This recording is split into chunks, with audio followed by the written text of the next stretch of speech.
When bankers go to, or potential bankers go to banking school, they are taught what are referred to as the 5 C's of credit, the 5 C's of lending.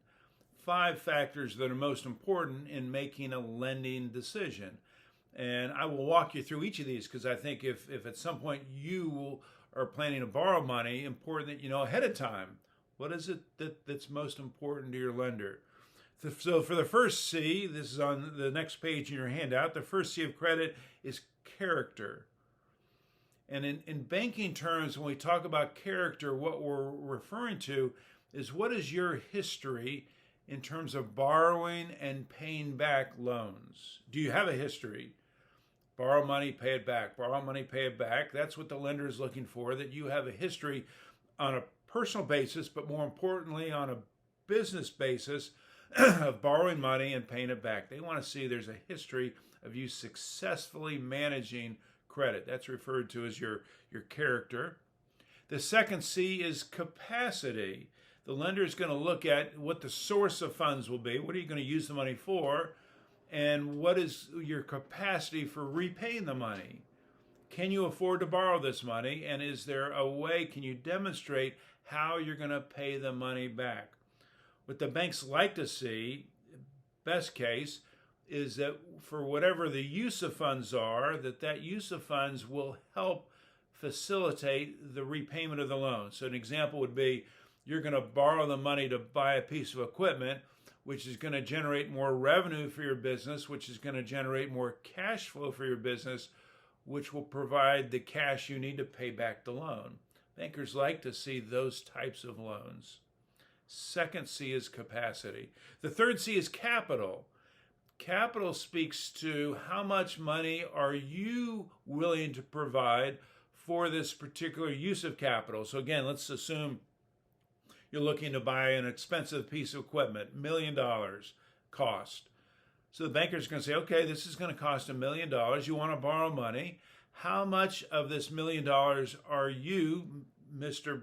Business Owner, how much of this $1 million are you willing to contribute to the acquisition of the equipment? Because what the bank wants to see is that you've got some skin in the game, that you're taking on some risk as well as the bank.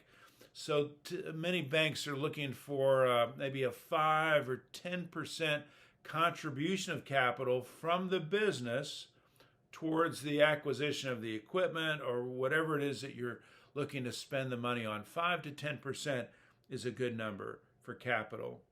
The fourth C is collateral. For most bank loans, the bank is going to require that you use some asset, typically a company asset, to pledge towards the collateral for this loan. And most banks are going to look for maybe 80 to 90% or more of the loan to be collateralized. So again, if you're going to borrow $1 million, they're going to want $1 million of collateral. Well, if it's a piece of equipment, your collateral may be that piece of equipment. Likewise, if you're borrowing money to buy a piece of real estate, an office building, that real estate or that office building will serve as collateral. That's what's referred to as a self-collateralized loan, that the use of funds by themselves will provide collateral for the loan. If not, you may have to provide other assets, business assets, or personal assets. Your home would be an example. Also know that in addition to the collateral, most banks are going to require you as the borrower to personally guarantee this loan.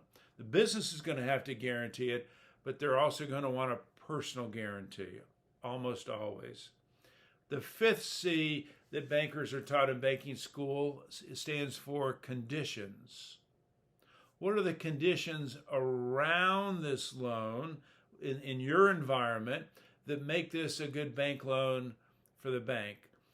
A good economy would be an example, or what industry you're in, what's your experience in the industry, what's going on in your community, in your target market, what's going on with your customers, your competitors, your vendors.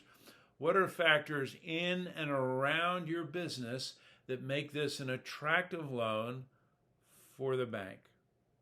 Conditions. Note, in addition to these 5 C's, there are also, and this is in the next page in your handout, a number of both do's and don'ts relative to acquiring capital for your business. Do's and don'ts. So some of the do's is make sure that you ask not only for enough money, but maybe ask for a little bit more. Small businesses, my experience, tend to underestimate how much money they need, whether it's just to grow the business or to purchase a piece of equipment, real estate, whatever. We tend to underestimate. So it's okay to ask for a little bit more than what you need. And some banks are good about that. They'll just assume that you need more than what you'll ask for, and they'll provide that. So number one, make sure that you're asking for enough capital. Another do is I think it's actually a good idea to talk to more than one bank. Shop for the money. It's okay to shop for your money.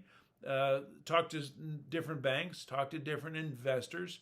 They would almost expect that from you. You don't want to overshop it, nor do you want to get turned down too many times before you go to another bank, because then they're wondering, why would we do this loan if no one else will do this loan? So it's okay to shop. You just don't want your loan to appear to be shopped. Also, in terms of the do's, is understand the lending market. Understand that some banks specialize in certain types of businesses, certain industries. So you want to seek out those banks. If you're a manufacturer, you're looking for a bank that specializes in manufacturing. So know the banks, know the bankers. I remember early in my career, I went to borrow money for a business, and I thought I had a good relationship with the banker. And the first time I went to actually borrow money was a couple years in, and we'd shared financials every quarter or so with the lender. He knew my business. We were growing. We were healthy.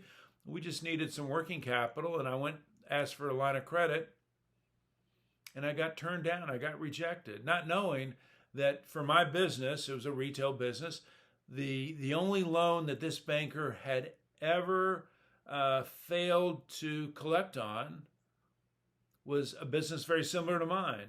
And he was never going to lend money to a business like mine, my industry.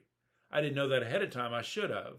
That should have been part of my due diligence. So know the market, know the banks, know the lenders. The last do is no surprises. Whether it's a lender or an investor, neither one of them like to be surprised because they're going to do their due diligence. They're going to do background checks. They're going to do credit checks, both business and personal. They're going to do all of their due diligence. And what you don't want is for them to find something you didn't share with them, like a bankruptcy, like a divorce, anything in your history that would be a factor in that lending decision. Better they know ahead of time than find out on their own, because if they find one surprise, they will assume there are multiple surprises, and they just haven't found them yet. Okay, so just some additional ideas on looking for capital for your business. I hope this is helpful.